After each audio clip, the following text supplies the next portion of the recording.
Muy buenas a todos los que ven esta presentación. Hoy vamos a hablar sobre un personaje que murió en 1948.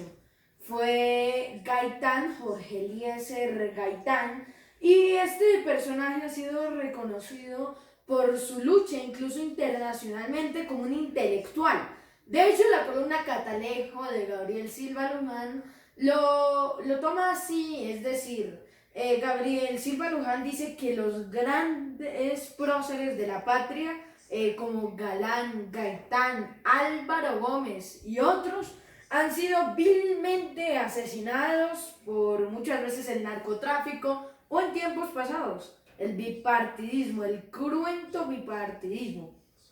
Quiero tocar varios temas, por ejemplo, la lectura de Gaitán. Gaitán era un hombre que leía mucho, se instruía mucho y se lanzó a la presidencia con sus ideales de izquierda y de libertad.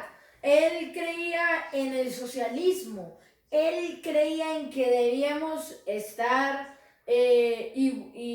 pues con igualdad, no la diferencia de ricos y pobres. Por eso muchos empresarios no estuvieron de acuerdo y algunos que no procedieron a ejercer el derecho de la democracia, sino más bien de la pues del asesinato, decidieron matarlo, algunos con otros apoyos.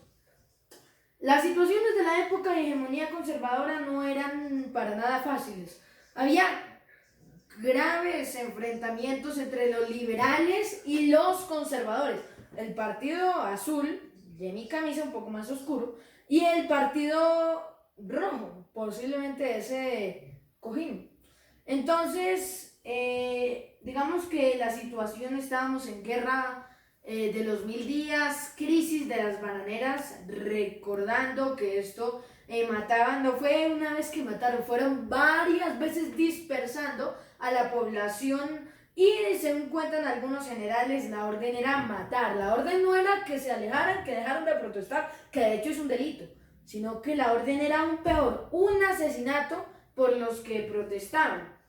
En esos años 1900, 1930, etc., se hablaba de revolución porque había mucha injusticia. El capitalismo estaba en una cuerda débil, entonces eso podía ser aprovechado. Su gran garganta y autobiografía de un pueblo. Gaitán fue un hombre de pueblo, un hombre que escuchó, a todos, a todas las personas que necesitaban y que parecían olvidadas por el Estado. Entonces, Gaitán fue una autobiografía de un pueblo, alzó su garganta, alzó su voz para para decir los graves actos que se realizaban en ese entonces. Por ejemplo, la radio inició con Gaitán, porque Gaitán era transmitido por radio y su voz era muy escuchada. Gaitán desde adolescente tiene un pacto con la vida, es decir, tiene un pacto con el pueblo colombiano.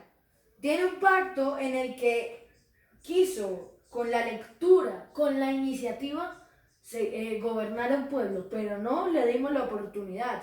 Ahora, que no estamos de acuerdo, algunos con ideas de izquierda, no nos da el derecho de matar si esa fue la voluntad del pueblo. Fijémonos en Venezuela. En Venezuela eligieron a un candidato y después se volvió dictadura. Sin embargo, fue elección y eso hay que respetarlo. Juan Roa Sierra lo mató, pero fue linchado y llevado hasta el Palacio de Nariño.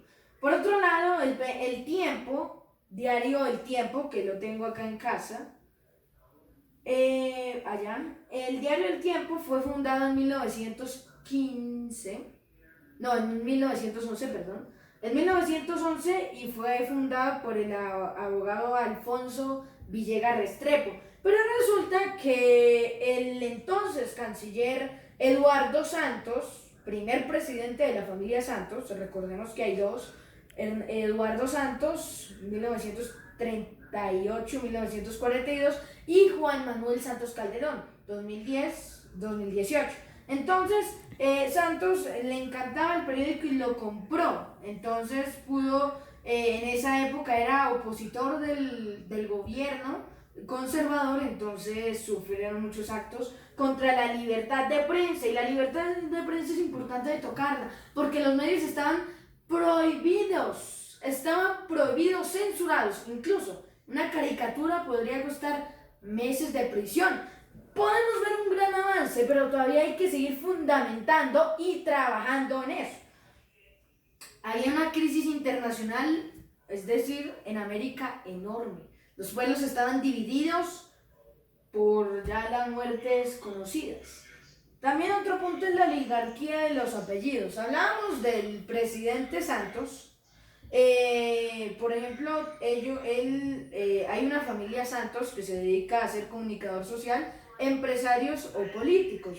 Entonces muchas veces Gaitán se refería a esta oligarquía que seguían los mismos y mismos apellidos rondando en la historia política nacional. Entonces eso no permitía a nuevas personas. Y no solo la familia Santos, también a la familia Lleras. Por ejemplo, hoy tenemos a Germán Vargas Lleras, ex vicepresidente en la era Santos, Juan Manuel, pero también Alberto Lleras y otros personajes. Terminando, la ciudad se dividía en dos, según Gaitán. La ciudad alta, burocrática, y muchas veces la comparaban con ladrones, porque donde se ejercía el gobierno, donde habían las instituciones, que por cierto, muchas veces no trabajaron. Y la otra, el pueblo, la clase media y baja, que estaba sufriendo precarias condiciones. Por otro lado, la salud de Bogotá era devastadora. Había muchas epidemias. Hoy estamos viendo el COVID, pero había muchas epidemias porque no había un control de salud y los alcantarillados, que ahí vemos, no existían. Entonces muchos ciudadanos sufrían con esto. Por eso podemos ver que esta no es la única epidemia que estamos realizando. Lo que pasa es que nos tocó a nosotros. El fraude electoral era tenaz. De hecho, en 1917 se dice que los conservadores retuvieron a los liberales en las mesas de votación, mientras que en Santander los liberales sacaron a los conservadores.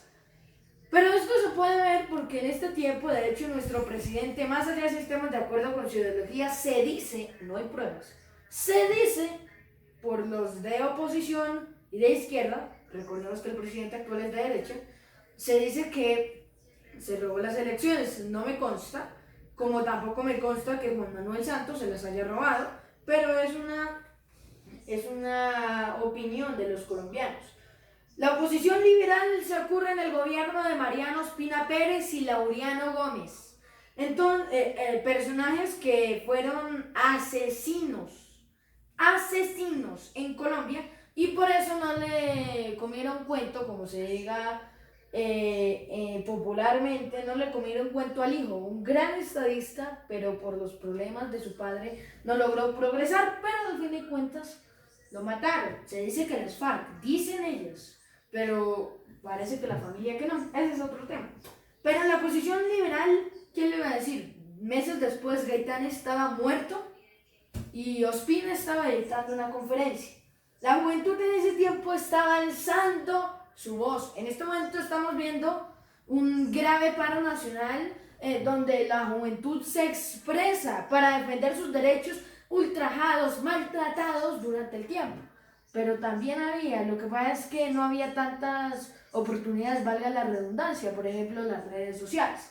Esta es la historia de un personaje que luchó por el pueblo y que de hecho con su muerte causó el Bogotazo, 3 días con 5.000 personas muertas aproximadamente, protestando contra el gobierno, que también sacó al ejército a matar, y el abuso de la fuerza, el abuso de poder, que se ve década tras década. Termino con la canción de Piero, que en un verso que dice: y pasa la historia de nuestra nación siglo tras siglo sin solución. Muchas gracias a todos. A continuación podrá ver algunas caricaturas que ya he ya he explicado sobre el Bogotazo, sobre los fraudes electorales, sobre el discurso que el gobierno participó y también, bueno, hay otra más. Disfruten las caricaturas.